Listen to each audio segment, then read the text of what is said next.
What a pleasure it is to be able to welcome the new head of bishops, Tony Reeler, to bishops in what is really a homecoming. He's a Cape Townian at heart. He was schooled at Rondebosch, just down the road, and is well aware of the rivalry. We'll talk to him about that.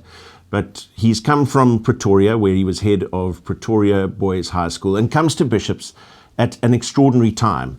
Not only for the school, but for South Africa and the world in general. These are unprecedented times. But before we get into discussing some of those, what a pleasure to be able to say, welcome, Tony, back Thanks, to mate. Cape Town and to this role. Thank you. Thank you very much indeed. It's good to be back. So tell us about your time at Pretoria Boys before we go further back in your history and the school that you have left in order to come back to Cape Town. I had 10 years there at Pretoria Boys. It was a fantastic opportunity, a wonderful time in our lives. Our children were going through high school at the time that we were there, so it was a very special moment for us to see their development and their growth. And it was a very special place. It really is it's a good place to be in. And I was very sad to leave it, but obviously very excited for the opportunity to be at Bishops now.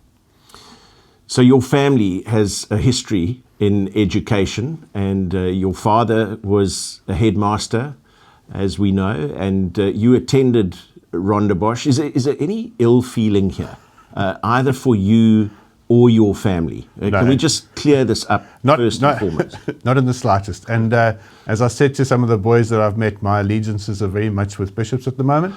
And it might pain some of my Rondebosch friends to hear that. But that is where my heart is right now. I am at Bishops and I'm 100% committed to Bishops. Do we need to talk about any sporting results between Bishops and Pretoria Boys while you were there? Preferably not. I know there was one at the rugby festival a while ago where Bishops came out on top quite convincingly.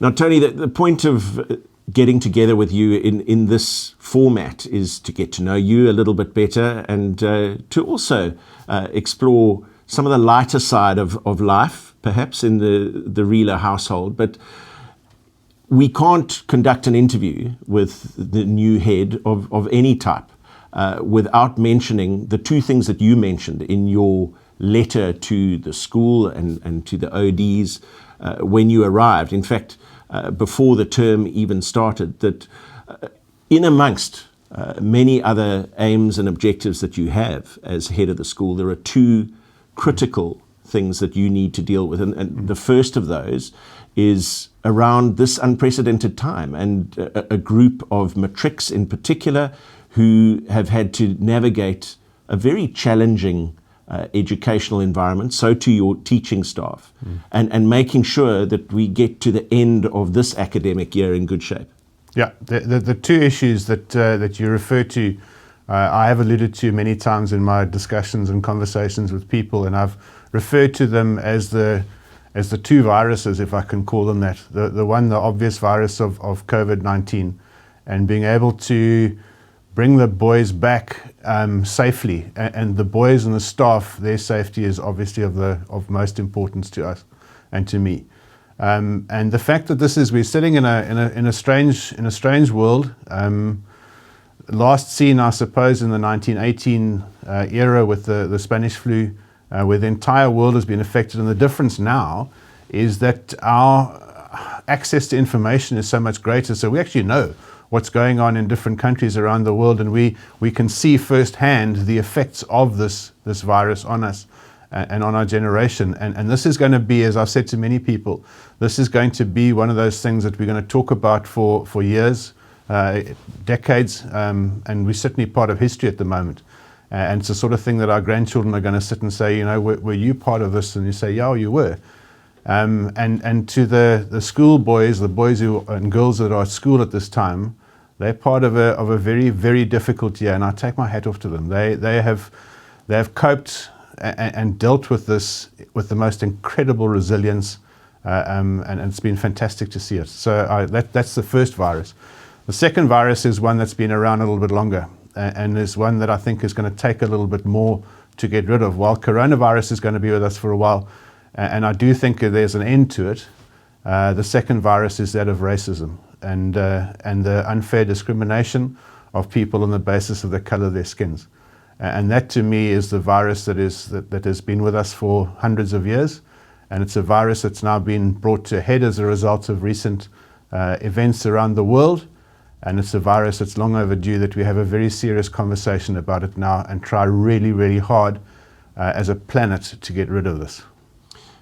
Tony, arriving at a school as a new head in the middle of an academic year was always going to be challenging, but these two things have really amplified the difficulty that you face. But I sense in what you've said so far that you are relishing this challenge, yes. that actually to come into a school facing these challenges at a time like this represents an extraordinary opportunity to lead. Yeah, it does, and it represents an extraordinary opportunity for us as a school to show what we can do.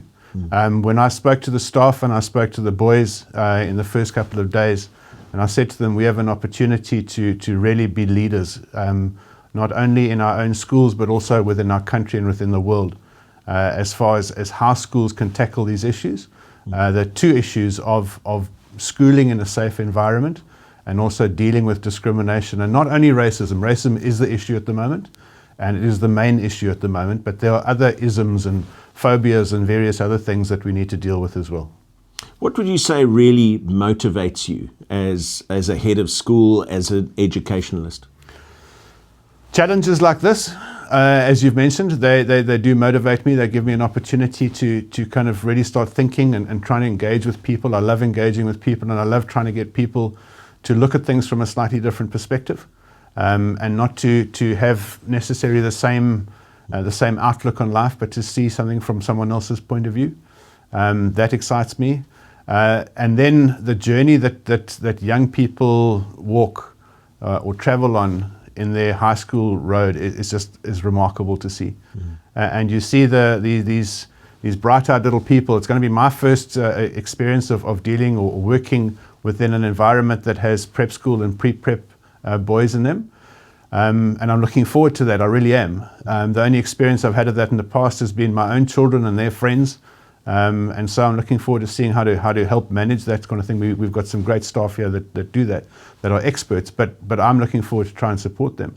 But to see the journey, particularly at high school, from a 13-year-old boy to an 18-year-old young man is a very, very special journey indeed. And it's one where you probably have the most influence is that journey, and are those sort of 5 years of a child's life.